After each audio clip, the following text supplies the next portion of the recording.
kasancewa tare da wannan kafa kan mita 92.5 zangon FM inda muke ci gaba da gudanar da rubun tsumin shagulgulan bikin babbar sallah yau take yi ne biyu. A wasu raro kamar da muka yi muku alkawari ne Sani Ahmad dan baiwa, Sani Ahmad dan baiwa, Sani Ahmad dan baiwa don mun ishe ku da Sani Ahmad.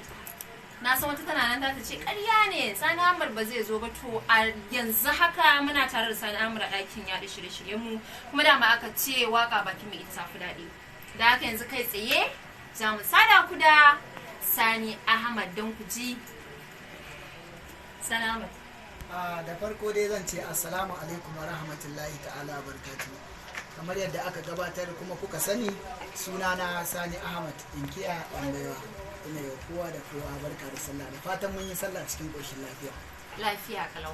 Ni na arba masu sauraro baki na ci musu albasa.